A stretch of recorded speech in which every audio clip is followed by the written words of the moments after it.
I see the full picture. Better late than never. Guys, I'm just happy. I'm just happy.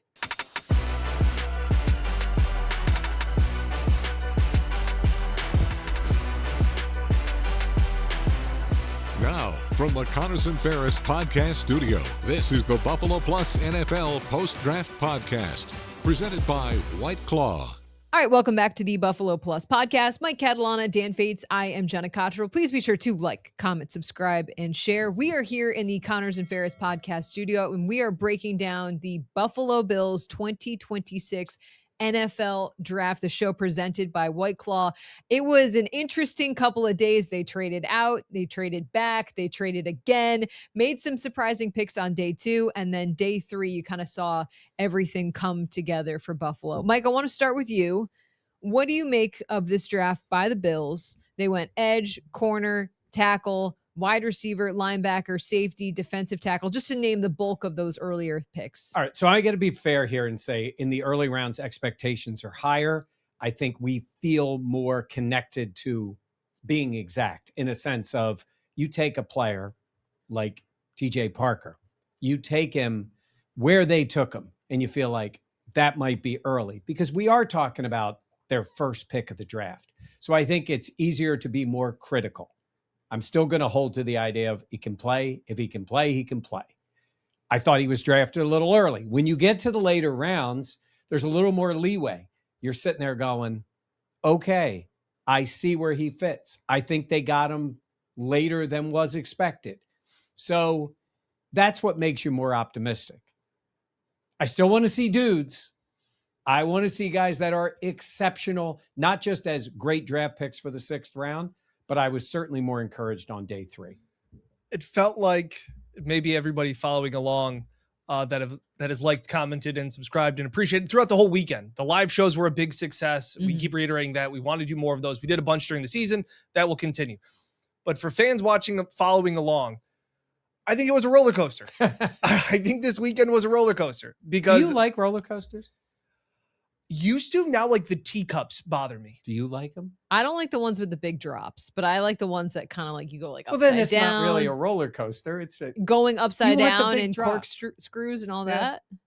I'm not going on the Superman. Okay, enough of that. I used to really like roller coasters. Yeah, and then you had children. And now it's like, hey, can we go on the tilt-a-whirl? And it's like, Dad's gonna lose it. Like we can pick a ride and then we're going on something else. Anyway, this was a ride though. Yes, this was a ride. And so the fact of, so many people loved what Brandon Beane did in day 1, trading back, getting value.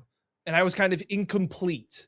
I said like, okay, you got picks. You have to turn those picks into players, and value is only as good as the player that you draft in that spot. And I didn't like day 2. I just didn't like I didn't like anything about day 2. I didn't really like the fit of TJ Parker, if I'm being honest. Again, I also think that TJ Parker too, it's a weird dynamic where I think he was really good last year, like a big time recruit going to Clemson, right? Big time player.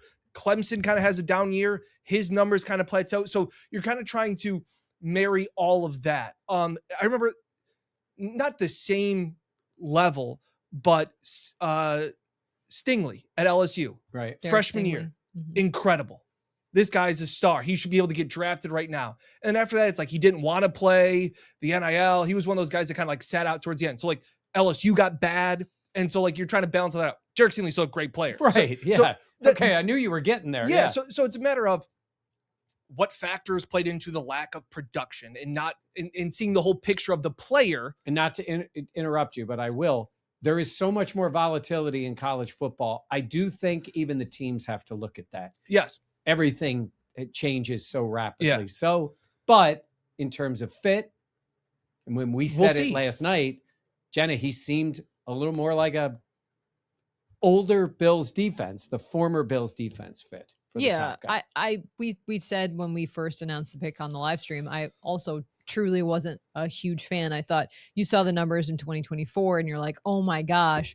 And then like we talked about the dip in production, I had concerns about that. He had a knee surgery in 2024. And after that put on a lot of weight and was in the spring, had to lose 25 pounds, like the volatility of that. But while I'm surprised at the player they picked because it seemed like TJ Parker would fit better in a 4-3, I think it goes to show you that Brandon Beane has a type when he's looking for edge rusher. And I think a lot of us thought that it was someone else's type, but Sean McDermott's. Yeah, Sean McDermott's type. But it feels like with him out of the building, it's like, okay, well, clearly there's a preference to pick guys like that prioritize, power more than speed and athleticism in some regard. But I just overall was like, okay, I want to see what this guy is able to do. It almost felt like a Bradley Chubb replacement. You have him ready and willing. But for Jim Leonard's defense, I was like, okay, you go edge. We knew that was going to be a position address. And then when they went corner, and we've talked so much on this channel about, follow what they do, not what they say. Yep. And having time to reflect on that and having a sleep and waking up this morning, it's like, yeah, like actions do speak louder than words, and they will continue to do so. And they can say depth at corner is really important because it is. And also, you're not drafting a guy and moving up to pick him on day 2 in round 2 if you are not thinking this guy can seriously impact your roster early on. Yeah, IBG as the second pick in the second One last round. thing on TJ Parker. Yeah. Jenna, sometimes men have a type. Not you. Definitely did. Definitely did. IBG here. Okay? Yes. So when you think about him as a player, to say, to your point, to say it's depth, I don't think physically for the same position, he could be much more different than Max is. Yeah. Like they are different types of corners. Yep. And somebody was, people were commenting, well, maybe they're talking about Christian Benford. They aren't talking about Christian They're Benford. not talking about Christian Benford. No. No. Christian Benford is really good. He's not. I know Bean said that Benford and Harrison are penciled in. What he was nicely saying is that That's what he said. Like every position is. No, that's what he say is like Harrison's penciled in, Benford's an ink. Is Josh Allen penciled in? It's like, no, I'm serious. Like, yes. There are a few positions where you're Yeah. not penciled. Benford is in. Benford is really good. He might not be a superstar. He's really good. Max is unproven.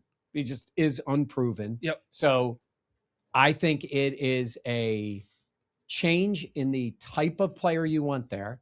It is a player that they expect to find a way to get on the field. We'll have to see how that is, who will compete, because you will play 3 corners. The question is, which one of these guys is more of the nickel? Mm-hmm. And to me, it sends a signal that they want to have a more physical player in that position. Well, and that adds to what they did in the 3rd round or day 3, and not jumping ahead, but like you talk about playing inside of who could be the 3rd corner. I mean, you have D. Alford, who's more that nickel corner. You also brought in Jalen Kilgore, who I know he said that they had worked him out a lot at safety, which is a possibility, right? But he's a big nickel. Like you talk about physicality, that's another guy that brings that edge to the secondary. With IGB, like I still can't wrap my head around it. I just really, I still don't. I again, it goes back to if they didn't take him and they took just Jalen Kilgore on day 3, be like, there you go, you got some depth. Well, that's and, yeah. And so like that's where I go back to where we've been. But Jalen Kilgore is not going to play corner for them. But whether he plays in the slot or wherever, my thought is again that was a premium draft capital. That's what I'm saying. That to me for an immediate impact. And I know Bean says, like you said, and we talked about it on the day 2 recap. Like we have podcasts up from every single day, so you can go back and watch those as well. But just the fact of you can find 3rd corners and 4th corners in free agency relatively cheap. You spent like 5th, 6th round, 7th round picks. Those are cheap draft capital. Those are shots you take. Those are some upside in a project. But he's also round a pick, player. Yes, he's also a player that they're going to be at the Ohio State Pro Day, but they made a point of meeting with him, talking to him. They targeted him early as a player they wanted to take. That just shows me that corner was more of an immediate need than they let on. And you mentioned it during the whole lead up to the draft. Like, is there a reason it's out there with some analysts that might have some connections to other people within the organization that are like corners on the table. Yes. I mean, there were people that had him picking a corner in the first round. Yeah. Yes. Yeah. And that to me is okay. You see that and you're like, that's pretty interesting to watch. And then they trade up in the second round to get IGB. Yeah. That just tells me it is, they might say it's not a need and, Max Hairston's penciled in. You're not trading up to get a guy if it is not an immediate need. And I get it. We can talk all day about how it's good to have variety at the position and many guys because of the physicality of a season and how you're going to need a rotation or whatever. But to me, it's Jim Leonard is a new defensive coordinator. He looks at Max Hairston and says, I need something different for my type of defense. And Brandon Beane says, okay, we're going to get you your guy. It's as simple as that to me. 100%. And when you look at what they've done, the guys they've drafted early in the second round, even Keon have started, or in a case, played right away, right? That's what James Cook. That's what you're looking Keon. for. You're looking for immediate Osiris Torrance, Cole Bishop. Cole Bishop. They've all gone right out on the field. And Bishop's was delayed a little bit by the injury, and then they put him on the field. But that was the plan. So, that is what they want to do with this player. He is going, at least their projection is that he is going to play. I find it really interesting. Other people, think we're looking at it. I was concerned about Max watching him last year, not just the injuries. Correct. Just know about his fit. It didn't feel like a fit then. Yeah. I understand all of that. And I understand, I think some people were like, well, Max is going to be the starter next year. And we were all like, hey, easy there. Easy. Okay. Right. But to pull the plug on your first, not pull the plug, but to. Well, automatically give substantial competition for him right away. That's surprising to me. Yeah. That was the biggest head scratcher of the draft for me, of using the premium draft capital that I thought, like I said, they drafted a nose tackle in the 5th round. I was like, yeah, that's fine. That's not premium draft capital. And you can find nose tackles or defensive tackles in free agency that are cheap. And so when you're trying to balance all of this stuff out and how it all makes sense in the grand puzzle of the weekend, that was just the one that didn't make sense to me. I understood edge rusher, premium position. Yep. It's expensive in free agency. And I know Bean saying that corner is expensive. He's right. The top tier is. Yes. But Christian Benford's not paid all that much in the grand scheme of the top 5 corners are paid elite. Yeah. Because they are game-changing corners. Yes. You're right. Every edge rusher is expensive. Yeah, they are. I was going to say is we're also going to find out their plan, or at least the thought, what do they do now in the rest of free agency at corner? What level of veteran, because they're going to bring a veteran in. They have to. Mm-hmm. They don't have another veteran. It ain't going to be Trey White. No, I don't think it's going to be Trey. I'm saying is... Dane Jackson. Well, okay, it's not going to be Dane. But if you bring in a player that is that type of player, guy who's been more of a special teams guy, plays when you need him to, a Dane Jackson type. Yeah. That tells you a lot about what they think about this kid playing. I agree. Yeah. But no, I'm not. I know, but I'm talking about percentage of snaps that he could play this season. Because we just talked about it. The percentage of snaps of Osiris Torrance, of Keon Coleman, guys that have gotten substantial 65% of snaps. Is IGB going to get 30? If everybody's healthy, right? Does he get 35? Turn injuries off.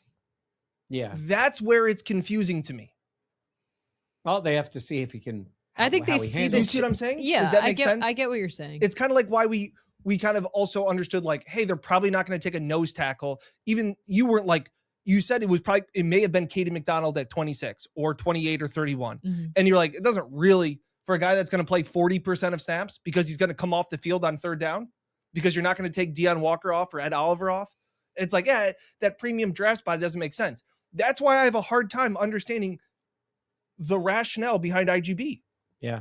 Because but that leads me to believe that they are going to use him more than find other ways than to the use 35%. And look, we have to believe the old silent one, that is Jim Leonard, who we have not heard from. Jim, you want to come on the show? We would love it. He had to be in on these players. Yes. There's no question. Yeah. I don't mean he's saying, maybe he is pounding the table for somebody. We don't know. Yeah. Let's go into today, though. Or today, as we're recording this, the last day. Yeah. Beans. Hold up. Let him cook. No, I'm saying is I liked a lot of what I saw. And I do believe sometimes it's because the expectations are a little different when you're picking on day 3. But this is where Bean has had a lot of success. Hey, I said he's had success in the second round too. Mhm. Gotten some really good players, better than he's had in the first round. Yep. In total, as everything else, we just eliminate Josh I Allen. didn't love the tackle out of Boston College. Jude I know you Bowery. did. I know, Mike, you were. I like him. I like his size. I think he was asked about it today, pushed back a little bit on the idea of guard. I think you want a player. Pushed back on not push back. He was like, yeah, I'll do whatever is needed. He wasn't like, I'm running to play guard. Everybody's versatile. Well, it is. They're still but there versatile. are players that are guards and centers, and there are players that are guards and can kick out to tackle. Mhm. This kid is built like a tackle. Yes. And some of it, again, I think they drafted some players with traits that it is technique. Mhm. They all need technique. Mhm. I'll stress this again. Alec Anderson has been able to play guard and tackle, inside and outside. Yes. They go with players. We talk about this a lot. You go to practice at an NFL practice, technique is a huge part of practice. I think fans sometimes think, oh, these guys come into the NFL. No, to get them on the field. I like that type of player. His size, arm length, all those things make him a tackle. But guard is still an open position. Like, I don't think any of them are set. I'm not saying this kid is going to walk in and start at I think guard. it's 3-way competition. Okay. Yeah. I think it's Alec, that veteran they brought in, Mm-hmm. and now a 4th round draft pick. Yeah. I think it is. So, yeah, we'll see. We'll see how he plays out. It's not like I think he's. Do you think Deion Dawkins' antenna is going up with this pick, though? No, I don't think it's a little too. It's 4th round. He's got to be really good. I'm also a fan of taking shots at tackles. Yes. It's an expensive position. Yes. And if we saw in the Pittsburgh game, Spencer Brown's out, Deion Dawkins is out, you need tackles. Like, it's Josh Allen behind you. You're not going to leave that up to some guy playing tackle for the first time. So I do see the versatility. Again, I just thought it was, at the time, there were more immediate needs that needed to be filled. Yeah. I was just like linebacker for them. Yeah. I was like, I want to see them wide receiver. Wide receiver. I get what you're saying. Like, it felt like up until that moment, I was like, what are they doing? Give me that again. What are they doing? Like, what are we doing? What are we doing? What do you mean? By the way, Jude Bowery, like several of the players, which I think is cool, they said they cried when they got picked. I love that. It is. And as far as we know, no one got fired after that. Oh, Michael.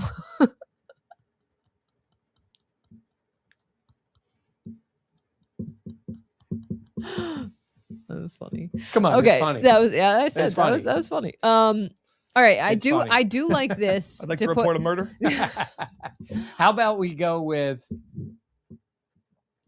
White Claw grab of the draft? Yeah, I'll let you start. Well, you wait, do the way you go. I'm not done yet. I was gonna say, well, okay. no, I think this context is good on Bowery. I thought I love NFL Draft Buzz. I've talked a lot. I've used them for a lot of research throughout the draft process, but I thought this was really interesting.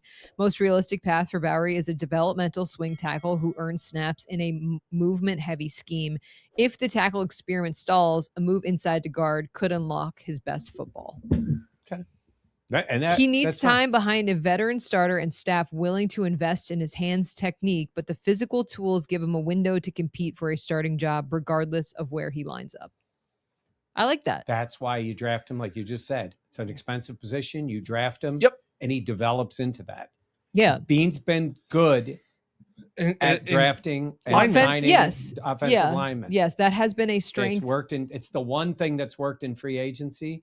Mm-hmm. And it's worked in the draft. It has been. Yeah, at first when they picked it, I was like, what? And then upon more reading and thinking about it, I'm like, okay, this does make sense. I see the vision. And then the picks continuing from day 3, I really liked what I saw. So do we want to do the White Claw grab of the draft now?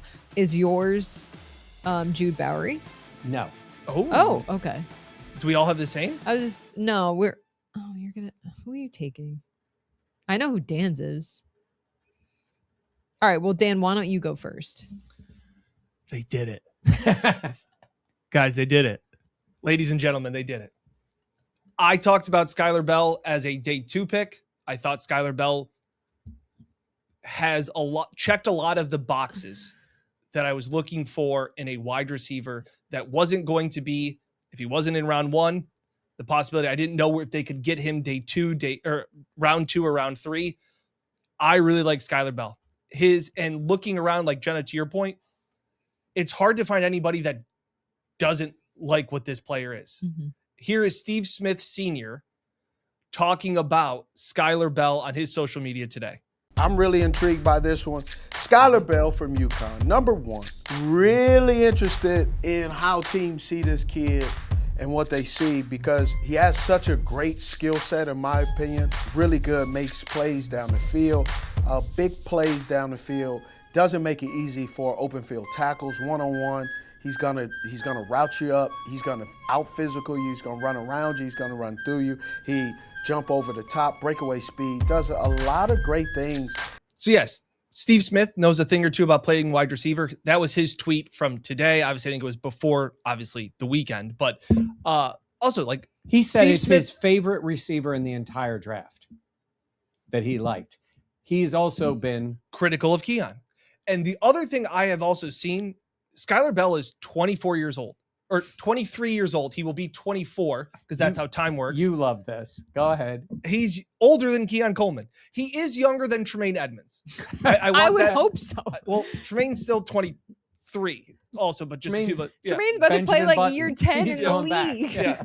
But I think the other thing they said was about Bell is that he is like the definition of a true professional. On and off the field, people are saying, like, you know what you're going to expect. His volume and usage were top of the class in receptions per game, depth of target per route, all of these things. Touchdowns. Matt Harmon, Reception Perception podcast, friend of the channel, also said that he had him as the second highest contested catch rate behind only Carnell Tate in this draft class. Now, he's only 6 foot, 185. There are the comparisons, and a lot of people are saying it a little bit like, kind of moves like Diggs.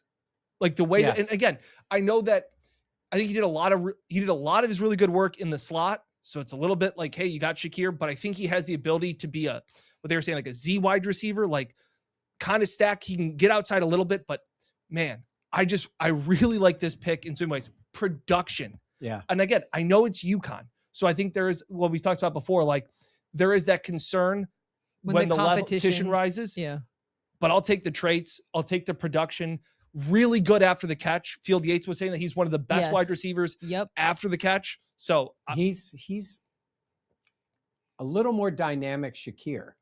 Mm-hmm. He plays like Shakir, and he has something in common with Keon, Jenna. He plays wide receiver. Game against Syracuse University. Yes. You know, I'm watching the draft today, and like my husband and I, Zach and I, were like, yeah, they showed Syracuse again, just getting torn apart. Like, hey, nobody saw any. There were no highlights of Colgate getting torched. That's true. Yeah, that is very true. Feather and Colgate's the other thing I want to mention, a couple of things about Skylar or Bell. Fredonia. Yes, that's right. No Bombers. That's no Ithaca College. No Ithaca College Bombers. Skylar Bell, hockey player. Not just a hockey player. It's his first love. And he's like, I got introduced to the sport by my mom. I love hockey. He said he's locked in to the NHL playoffs. Yeah. So I think that's pretty cool. Nobody asked him his team. Nobody did. I'm going to guess. You said, I don't know. If he loves hockey, I don't know. If he would have grown up loving like let's be real. Life, Skylar Bell, Ryan Fowler said, extremely fluid athlete, production profile is all there, inside, outside versatility, tough, and a guy that makes everything look smooth and easy at all 3 levels. He's going to end up closer to the late day 1 Cooper and Concepcion bucket for me, rather than day 2 locks like Branch, Williams, and Burks, among other guys that are 6 foot. Really good ball player. Like he has had 67 success rate versus man coverage, 77 success for zone coverage. Like this guy, and what what they talked about was, He's so excited. No, yeah, I'm over the moon here. 96 percentile explosion score at the combine. Like, he tested off the charts physically. Yeah. Like, Which is good because, we talk about a step up in competition. They asked you, do I get credit for saying they're going to draft Bell, the wide receiver, in the I draft? thought about you were going to say that. So, because you were saying Chris Bell. Yeah. Well, if we look at the tape, we look back at the tape, when Dan was hating on me for asking if he needed names, one of the names I was going to give him was Skylar Bell, and it is on the record. Yeah, So I don't need names when it comes to wide receivers. Well, you picked 7 of them, and none of them exactly. were Skylar Bell. I had a ton of names. No, he did pick Skylar Bell. You did? You had him in your 7? He did. Yeah. But Okay. it's because, and I said I was going to give you that name. And David Hellman, he's the co-host of the Athletic Football Show. Comparison for him, and he goes, I know this is a crazy take a little bit. Jamar Chase light. Oh, okay. Okay, that's. But hear me out. That's another player that Dan's was like, seen I'm ready to get hurt again. 100%. Let's. No. Let me finish. You can't interrupt me here. You cannot say Jamar Chase's name. Dad, hang on. The fact of the matter is that Chase and Jefferson were seen as guys that were, they did a lot of their work out of the slot. Can they work outside? I see the comparison. Oh my God. Wait, Okay. but what he means is that Jamar Chase was thought of as someone that could be in the slot. What would he be like outside? The same kind of talk is about Skylar Bell. What will he be like on the Skylar, outside? if you're watching and you subscribe now, I'm sure you do. They are not throwing. They are not throwing. Don't let other people throw Jamar. I wanted to push you so bad. Don't listen to him, Skylar. You're great. You're amazing. I'm so happy. I'm happy too. I think here's what I had this tweet ready because I was sitting there going, come on, Brandon, you can't go through the whole 4th round without taking, you had 2 picks together. So now, since Josh Allen has been the quarterback of the Bills, they have now invested in drafting wide receivers 3 picks in the top 4 rounds. And they are, as you know, now Skylar Bell, Gabe Davis, and Keon Coleman. I zoned out. Khalil Shakir was 5th. Oh, okay. I don't. That's fair. Like, it's just not a. Yeah. It's not a what? That's the lowest amount of high draft capital of any team in the NFL. Absolutely. That I was just saying, period of time. I mean, we all know my thoughts on Gabe. I don't want my. He was a 4th round pick. My shiny new. That my was the shiny thing. It new was boy like, to be lumped in with Gabe. Oh yeah, he's more Jamar Chase. Yeah, I was gonna say. I was like, well. No, what I'm saying is, Maybe this is what I you love have the to fact do. that I had also talked about Skylar Bell. Like, it's not one of those things where it's like my after God. the fact Are you I'm taking finding credit out. for Skylar No, Bell? I get it. You take credit for Kyle Hamilton. Like, you're like, I knew he was going to be good. I knew he was going to be good. I actually I was telling Zach, I've denoted all the guys that I really liked in this draft, and I can't wait to like track them and what they do. And I will take credit for them. My this point is about my this. sweet boy Skylar Bell. So my point about he's this like 25. them That's not, great. as we know, not investing. Brandon Beane, in his news conference, talked about the expensive corner position. Wide receiver is an obscenely expensive position all the way down the line. The Bills have too many players that are overpaid for their production at that spot at wide receiver. So look behind you, Keon, because there's a young wide receiver in the building now. Yeah. We talked about it on one of the day 2 draft recaps, arrows up, arrows down. It was a Dwayne Carter, after Friday, it's like, hey, they hadn't invested high draft capital in a defensive tackle. So that was good for him. We said Keon Coleman was probably pretty stoked to the fact that they didn't take a wide receiver in the 1st or 2nd round or first 3 rounds. Now Keon's put on notice. I agree a little bit. And we've talked about Max Harrison, obviously having now to look over his shoulder a little bit. But yeah, guys, I'm just happy. I'm just happy. How much does it take away the sting of what, Cleveland taking all of the players? Taking all the receivers. I've never been jealous of anything about the Cleveland Browns before. So that's your White Claw grab of the draft. Yeah. grab of the draft. Skylar Bell. Okay. You have yours, or you want me to go? You can go. Well, are we okay? Yeah, go ahead. Jalen Kilgore. That's who I was going to take. Okay, I so was we're thinking, both in on him. Jalen Kilgore. Yeah. Dan, you're going to love this quote from Jalen Another Kilgore. guy, hold on. Another guy that I had also mocked to the Bills in our mock draft, Jalen Kilgore. So I'm going to say Mike does this all the time. Like he'll be like, I mocked the guy. It was my 6th round pick in this one. And now I go and try and pull that move. And Mike's like, you guys are giving me. What round did you have him taking Jalen Kilgore? I think I had them in the 4th or 5th. Yeah. But it was weird because I had taken, I think I said I took like 2 linebackers in the 4th round and I didn't take an edge rusher in our mock draft. That is true. Well, that is in fact. But you can go back and see it. No, I'll find it. I can easily find it. You guys know how I find things. Yes, you do. Many draft analysts had this guy, and I know teams will always say this, 2nd, maybe 3rd round. Mm-hmm. He said, how do you play? Violent. I attack people violently. I love that. I attack the ball violent. I attack people violent. He is this is according to NFL.com. Contact. He is a big, long defensive back with nickel back or down safety value, depending on the scheme.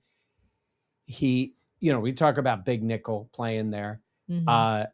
He filled in for another player that I loved, that I had mocked to the Bills, Nick Mignori. He's pretty good. Yes. He filled in for him in that role when he was out. Could he play safety? He's got to be matched with the right guy. Yeah. You would think this is why you can draft on traits. This guy's got traits. 6'1", 210. Yeah. Plays downhill. Like this is where people are like, I want to be more aggressive on defense.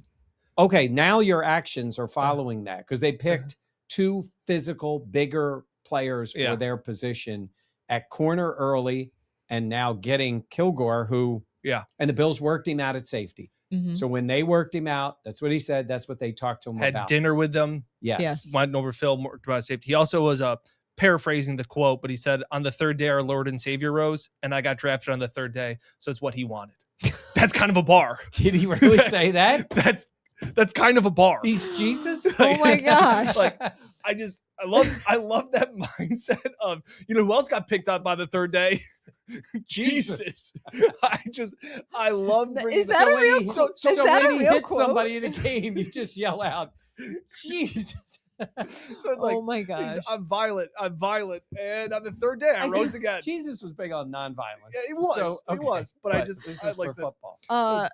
It's a great bar. That's a real quote. Yeah. That's hilarious. Paraphrasing. Sure, that's paraphrasing a little bit, but Okay. that was what Beauvais. What part? The Jesus part? No, that's what Beauvais texted me. So he said it was the best quote he's ever heard on a Zoom call. That is incredible. He's also an outstanding run defender. He did not cry. He made other people cry. Yeah, I'm just seriously. kidding. I don't. Oh my gosh. I like that kind of pick. I really do. Yep. I think you see the traits, Is that the because traits of the- and the value. He was also mocked in the 2nd round for a lot of Yes. for a lot Wish of we could have a mocks. value alert. We could just press a button, like lights come on, like value alert, value alert. Well, no, I get it though, because you see the traits, you see the upside, and the Bills were picking at 126. Like when you see that, you're like, oh, I'm sorry, 167. Like you see that and you're like, dang, they could get someone here that could fill a need Oh my God. and be really good. The Browns drafted another quarterback. That's awesome. Arkansas's Taylor Green. That's awesome. So they've drafted 3. You in know the what? last 2 drafts. You know and what? They still need a Do you know what quarterback. Kilgore reminds me of a little bit? Hmm. Like a White Claw Surge. Oh, But you know what I'm saying? Like it's got the pop. yeah. Green apple? Green, sure. No. But like, Come I would on. go. I would go. what Are you did gonna go Jesus think grape? about? lime. What did Jesus think about green apple? But like, that's You'd like, go grape. yeah, well, I'm just saying, like, Go grape. like Start with water, go to grape. Yeah. But I don't know. Like to me, there's just that upside. Most religious pod we've ever had. Yeah. Yeah. Sponsored by White Claw. No, that sounds bad. We can't have that. Hey, water into wine. I know. I know, We that's can't why I joke said- about that though. I understood the grape analogy, Yes. Michael. And they got a linebacker. Yes, they got a That is- linebacker, Another guy. Caleb Yep, another guy mocked. Elam's or did you really? Go back, check the tape. I thought you just did 7 wide receivers. Those were the players we were watching, and then we did our mock drafts the next podcast. and we remember because you guys had trades and I didn't, and I just picked all the players that weren't edge. That is true. Go back and check the tape. What did you like about him? I think that he provides a little bit more speed than like when we. I thought I was going to sneeze. Don't do that. That is so mean. I looked over. I was like, I got to take the one shot here. I just think, Dan in charge of the cameras is really ass. In charge of the camera, in charge of the editing, the canvas. Yeah, people know. Yes. The spelling. They're like, why is Dan always on the one shot? Well, guess who controls the cameras? Guess whose content brain is rolling through going, this is going to get clipped. I think that he provides a little bit more speed and versatility at that linebacker position. Like we kind of thought maybe the edge rushers would be a little bit more speed. That wasn't really what TJ Parker is. I think this guy fits a little bit more into what this 4-3 defense may become. I think he's going to be one of those guys we say flies around with his hair on fire. Oh, hair on fire. Hair on fire type of guy. Have another alert for that. Value and hair on fire. I think he plays football player. Yeah, I do think that you see. We've talked so much about like the nastiness and physicality, but it feels like a lot of these picks on the defensive side of the ball kind of emulate guys like that. Not saying that it didn't happen before, but it seems like a point of emphasis of having guys that really show up in terms of that aspect of the game. All right. Do we want to go to, we can real quick just touch on the defensive tackle they took, Zane Durant. Actually, very interesting. He's the first new defensive tackle the Bills have added to their roster this entire offseason. Yes. Yeah, that is interesting. And that's why we were talking about it. They do have 3 defensive tackles they've drafted in the last few years. And obviously, Deion has played more than anybody, and Deion Walker. TJ Sanders is, we'll see. He might be a good fit for this defense. I guess we're going to see. I do think it says a little something about what they at least initially think. But also, I think they are going to be busy still with veteran free agents at certain spots. And these are going to be players, some of them that are connected to Jim Leonard. Even if they're not. Skylar Bell, also connected to Jim Leonard, said he did a lot for him. He was at Wisconsin for 3 years before his 2 years at UConn. Loved him. Said they used to sit. He said, I would talk to him and he would teach me ways that he could torch my defense, is what he was saying. Yeah. So it's kind of cool as a defensive coach, and he's sitting in there with him and talking to him, lit up. His face lit up when he started talking about Jim Leonard. So he's talked to Jim Leonard. Yeah. So we will soon. I think that's pretty cool, though. Yeah, no, I thought it was great. I liked him. He's a good talker, too. So he's a good talker. They drafted some pretty good talkers. They really did, which is nice. So TJ in terms Parker of was good. Very, just guys that, Honestly, it felt like everyone that we've heard from has been, I think also too now, not to sound like we're old, but I think a lot of people are more comfortable in front of a camera than maybe in the past, just because it's so much more just everywhere. Yeah. Especially for these guys. But in total, it felt like a Brandon Beane draft. Questions have been at the top. So that's why I think there's going to be a lot of focus on those players. I do think no matter how much these guys all could work out. Yeah. No doubt, number one player for fans in this draft is Skylar Bell. Yeah, absolutely. It's just like. Absolutely. He comes giving that walk into the building like the receiver is I'm going to be holding his cape. Got confidence, talked about the way he can play. Like I liked him. So let's see. No, I liked it too. All right. Well, plenty more coverage. So our White Claw grab of the draft, Dan going Skylar Bell. Yeah. We're going Jalen Kilgore. But overall fun. This was nice. I feel like there was some redemption. It was, I know after night 1, we were like, but this is why you kind of want to see the complete picture. Because after day 2, I was like, I don't know if I see it, but now you kind of get more of the rounded out vision of what they had. Now, the other part I'm going to say in terms of the corner, I like the bigger corner. I like the more physical player. This is not a slight on Max. It's just the idea of drafting someone so high right behind him. Depth is depth, but yeah. Hey, can't teach length. I will say this. Bean talks about competition. They all do. Keon got some competition for playing time, and Max got competition for playing time. Yeah. They all do in a sense. Like everybody Correct. knows that. They got competition. But that can push guys in a positive way. Yeah. Oh, I think it's great. I think that's what you want. Yeah. So Agreed. All right. Anything else, Daniel? No. Again, I know there'll be a lot of people, and I'm sure you will see them out on social media. Everybody will have post-draft grades. I think they're all stupid.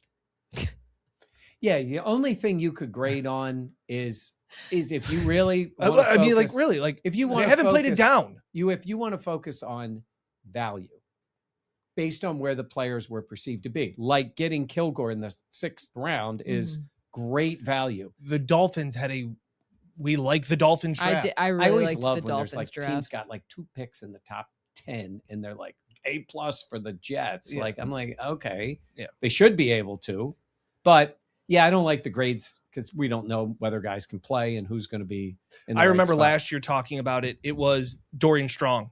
Yeah. And some guy comes out there and goes, can't play man coverage.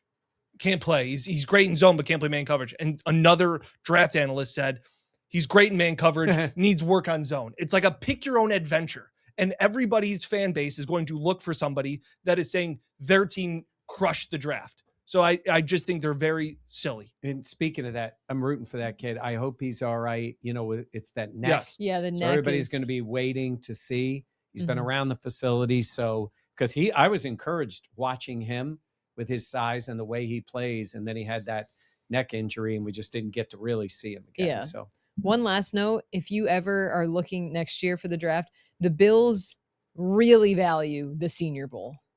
yeah. Like it drives TJ Parker, Davidson Ibnoson, Jude Bowery, Caleb Elam, or like Jalen like these guys were all at the Senior Bowl. The only thing on Jude Bowery, and I like his potential, had some rough times at the Senior Bowl. The one-on-ones did not go well for him. You know, that's a setting. That's why, like we said, Senior Bowl is like real practice here. Yeah. Yeah. They're going at it a little bit. That was a little rough for him, but I think they drafted based on traits, which is I think is a good idea. And then let's see if the production follows. Yeah. Okay. All right. That was really fun. Thank Thanks you all. everybody, yeah, following I would along this say, whole weekend. all weekend we had a lot of fun on the live stream. It was really cool. Next year I'm assuming we're gonna plan on doing something similar. I'm going to go home and have a green apple surge. Ooh. Since White Claw was nice enough to. Yeah. Yeah, we got that. I'm just a classic. We natural- were able the to line. spread the cheer in the newsroom. I said the other Shout day. out White Claw. They Yeah. love the White Claws. Yes. The Yeah. newsroom was Worked out well. We get to be happy. popular again. Yeah. Because we kind of annoy everybody. yeah. Yeah. That's and Dan does. He's zoned out. All right. Yeah. Thanks for joining us here on the Buffalo Plus YouTube channel. Please be sure to like, comment, subscribe, and share. Thank you for hanging out with us this week. We really appreciate it. We'll have plenty more coverage coming up on the channel. Thanks for watching. For Mike and Dan, I'm Jenna. We'll catch you next time here on the Buffalo Plus channel.